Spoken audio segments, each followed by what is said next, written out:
everybody, welcome back to another beautiful day in Istanbul. My brother and I have just recently returned from the Archaeology Museum. I have heard so many things about that museum and I've been planning to go there ever since I got my museum card when Taya was visiting me last year. Actually, that's one of the things I advise to all the people that are coming to Istanbul for the very first time. Get an idea of where you're going and kind of Google all the main areas and decide which ones you definitely want to see and kind of see their locations, which is closer to what. Make note of the ones that are closer to one another. Like in Taya's case, she really wanted to see Hagia Sophia Mosque, Blue Mosque, Topkapi Palace, ride the ferries, and go to the Egyptian Bazaar, to the Grand Bazaar. She wanted to see Balat, all the colorful buildings in Balat. And we have the full, I think 3 videos of our adventures. I'm gonna link all 3 below if you're interested to see what we did. Hagia Sophia, Blue Mosque, Topkapi Palace,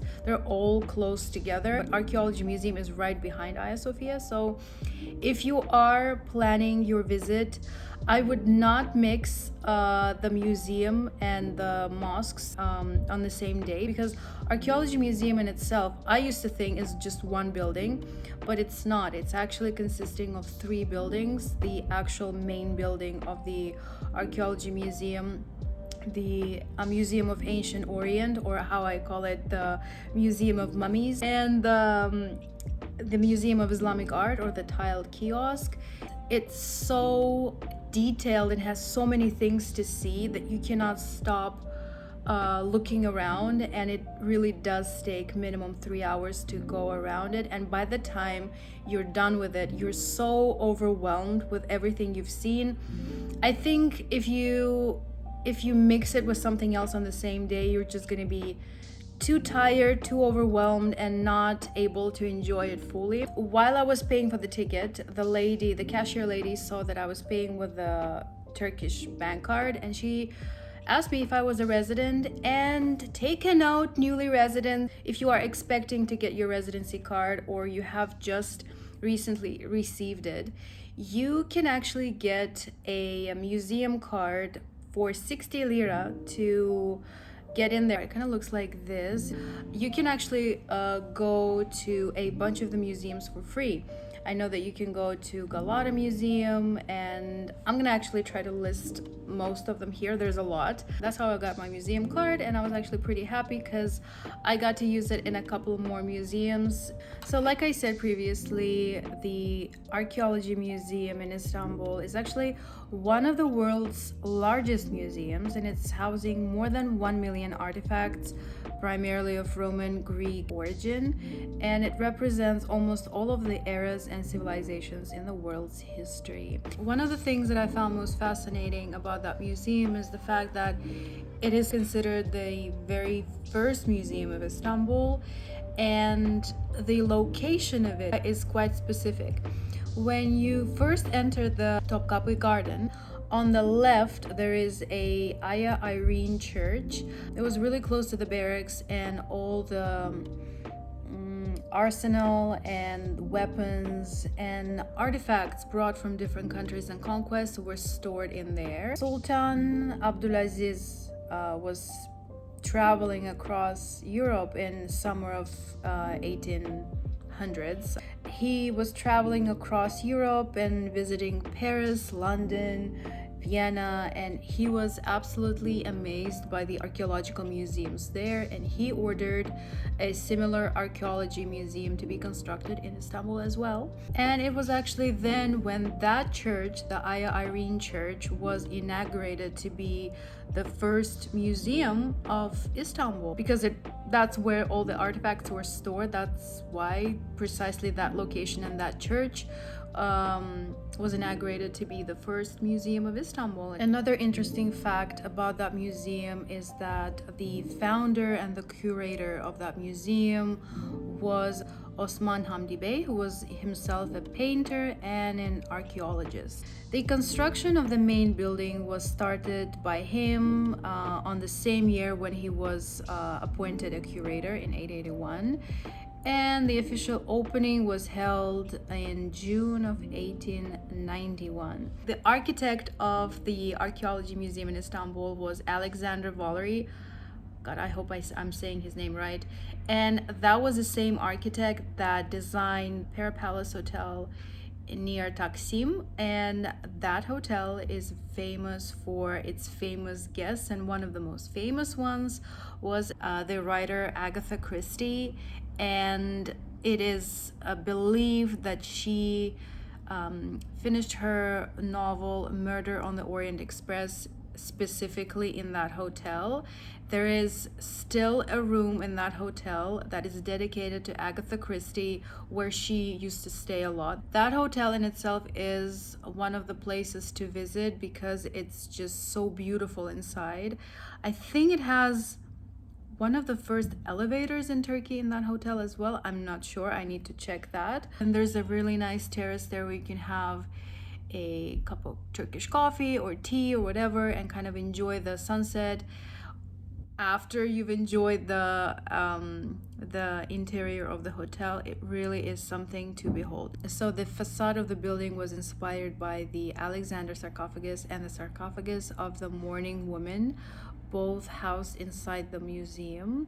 Upon its 100th anniversary, in 1991, the museum received the European Council Museum Award, particularly for the renovations made in the main building and the new displays in the other buildings, in the other two buildings. The Museum of Ancient Orient was commissioned by the curator in 1883, 2 years after he was appointed, as Fine Arts School, and then it was reorganized as a museum, which opened only in 1935.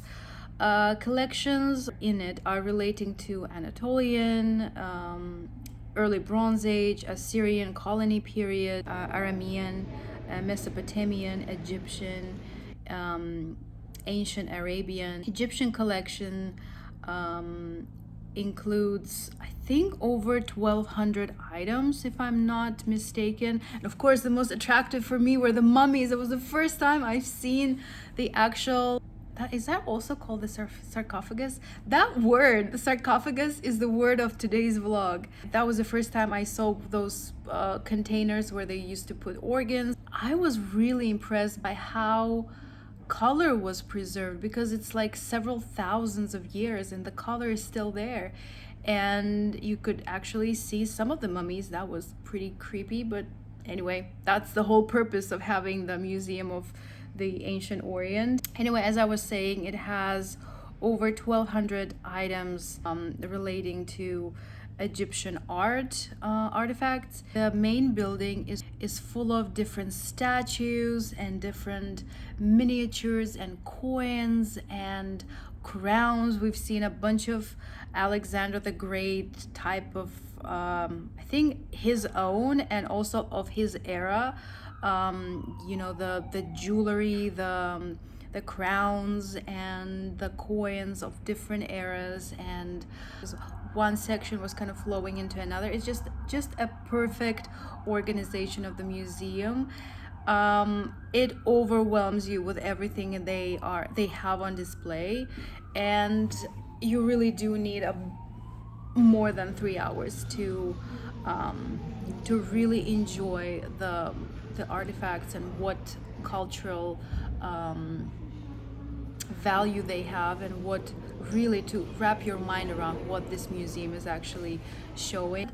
By the time we were done with all the main halls in the main building, I have to mention, we first went into the Museum of the Orient, Museum of Ancient Orient, because it's comparatively smaller than the main building. So we started with that, and then we kind of went to the main building, and I think we've spent about 2 hours in that main building, and by the time we were done with all the sections of the museum, it was already getting pretty late. So we did have about half an hour before the museum was closed, to go and see the Museum of Islamic Arts, the tiled kiosk. Definitely go in there. It is such a beautiful building. In that tile kiosk, I particularly like the windows. Every time I see a stained glass window, I'm just fascinated by it, and I'm kind of staring at it. And the timing was just perfect because the sun was setting and kind of was seeping through those stained glass windows. It was just beautiful. Anyway, by the time we were done with the tile kiosk, the timing was perfect. The museum has closed, but we were so tired, and we were just so, you know how you get overwhelmed by seeing something for the first time, or by experiencing something for the first time, and you kind of get hungry. So I guess that's what happened, and we got really hungry and thirsty at the same time. And there's a cafe right outside the museums. There is this one little garden area that has different like pieces of rocks, and some of them kind of look like gravestones, but it doesn't look creepy, and it doesn't creep you out kind of be near that, even though it's a gravestone, somebody's gravestone, and maybe like even a grave or whatever. It kind of looked so nicely put together in that little garden area, and that right outside of that garden area, there's a coffee shop. I was so worried that we'd be the last ones out of the museum, but it was far from it. There was like 15 to 30 more people coming out of that museum, also hungry, also exhausted, also thirsty. So yeah, that was such a good decision to go and visit the museum. That actually inspires me to find out more about what other museums I can visit that are similar. Whether you want to put it on your list or not, it's up to you. It was definitely worth it for me and my brother. Both of my parents also visited it, and they loved it too. I think that's about it. Thank you guys for watching. I hope you like this vlog, and I will see you in the next one.